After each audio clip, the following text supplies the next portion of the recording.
Good morning, Steve from Lakeshore RV Center. Just gonna do a walkthrough orientation on your new Cougar half-ton 29 BHS travel trailer. We'll start on the outside here and work our way to the inside.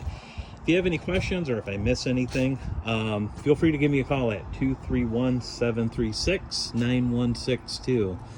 So starting on the outside, the main entrance right here, you do have the flip-up steps. You'll want to make sure you get this door open as far as possible to create enough clearance for these steps to come up and down. Otherwise, it will catch on the side of the door. As we move towards the front, we do have the pass-through storage right here. You have included, because it is a 50 amp, you have your 50 amp cord back there. You have your adapter from 50 to 30, and then 30 to 15 right here, and then also a sewer hose. Behind here, this is your in-command control box, and what this does, this is where all the wires come in, and it's kind of like the brain for the in-command system. And also everything's color coded, so you can kind of match up what you have going on there with the wires. Secondly, there is, let me zoom in just a hair here. This right here, you have motors 1 through 5. You actually have 2, so one will be slide out, one will be the awning, and then you'll select which one you want to do manually. If the in-command fails, if the screen fails on the inside, you'll be able to manually bring the slide out, in and out, and as well as the awning by just choosing which motor you want and then in, out that way. So there is a manual backup to this if you need it. Going around the front, you do have your deep cycle interstate battery there, 2 30-pound tanks. Also in the front, you have a power tongue jack. This right here, it has off and on. Off and on is just for the light underneath. Really has no relevance in if this will work or not. Retract, extend, retract obviously down, extend and bring it back up. And again, you don't have to have that off or on. You can just use that independently. There is a wrench in the pass-through storage there for this. If you pull this off, if you need to manually crank this jack, you can do it with the wrench that's in the pass-through storage. Hopefully you don't have to, because that is a whole lot of cranking. Over on the off-door side pass-through, first thing you'll see when you open that up is the leveling operation instructions for the automatic leveling system. That unit is located right here, and you can manually put the jacks up and down. You can choose to auto level it, which is just a touch of a button there, and then you can manually bring them up as well or down. But again, the instructions are right here. We do have a separate video on that as far as how to use it, but when you pick it up, we can show you how that operates as well. Just below that, you do have a battery disconnect. If you're gonna not use your trailer for a little bit, you can go ahead and turn that disconnect off. That will disconnect the battery so it doesn't run down. And then you have a switch right here. If you turn that on, you have some LED lights on the front cap right here, and then over on the other side. Those will light up with that switch right there. And then next to that, that is for the solar prep system that comes with it, and that's if you ever wanted to add solar to the roof there. Also has the other solar plug right here, just for an external solar panel if you want to do that. That is through ZAMP Solar.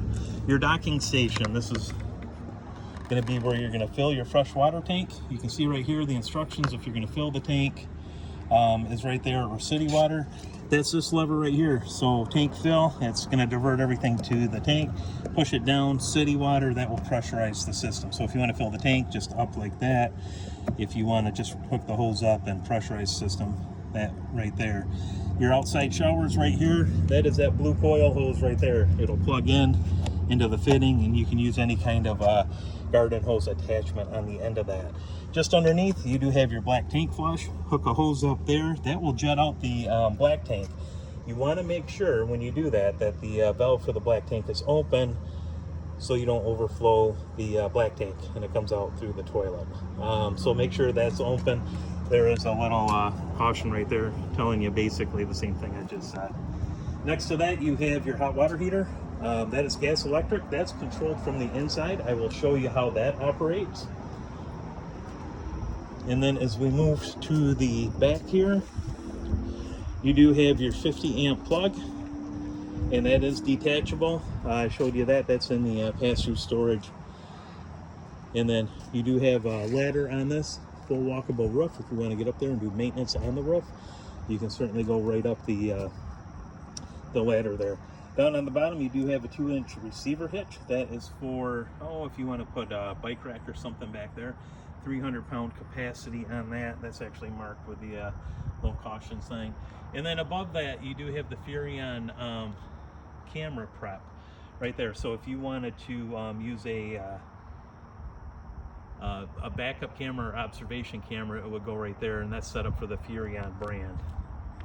As we walk around behind this box right here, this is where you would, if you're at a park that has cable, you'll hook it up right there from the outside. Or if you have a satellite, the coaxial, you'll hook that up right there. This is your entrance or exit into the bathroom there. You have a secondary outside shower right here, and that's right next to your outside kitchen. You have the Capital grill here, just like so. That gas line will plug in underneath here.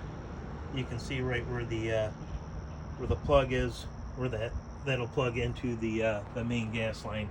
And then you have just an electric fridge right here. That'll operate when you're plugged in to electricity. Next to that, you do have the access panel. This is for the refrigerator. Really nothing you would need to do with that. And then under that is for the furnace exhaust. Just make sure you don't put anything next to that when the furnace is running. It's super hot. It will melt anything you lean up against it or put too close to it. And then next to that, if you want to do an outside TV, that's your satellite and cable coaxial right there. And then you do have 110 power to plug a TV or anything else into. As we go inside, I'll show you the in command. That is going to be just on the right when you walk in. Turn that on. Move back to the home. Just like so. You have your display screen right here. Heating and cooling is going to be done right here. It comes up to the front AC, which this doesn't have. That would be right there if you wanted to do that. But to operate the AC, the main AC and the furnace, just select this. We're going to go to the rear. Cool is set on cool. You could also set it on heat. You can set it on automatic, and then you can turn it off. So turn it on. Fan, if you just want the fan to run, like right now it's going to run on low. That just kicked on. You want to run it on high, you can run it on high. Or if you choose, and this is just the fan, it's the fan through the AC, but the AC is not running. It's just moving air through the camper, through the vents right here, okay? So the unit's running, the AC is not engaged, it's just moving air. If you keep that on low or high, you can go ahead and just operate the fan. Now on cool, it says automatic. So you want this on automatic. What that means is the fan's going to turn on when the AC unit turns on. Your temperature right here, this is the interior temperature at 74 degrees. It's set at 77. So if we went below the 74, it would obviously kick on. And then same for the furnace. We're set here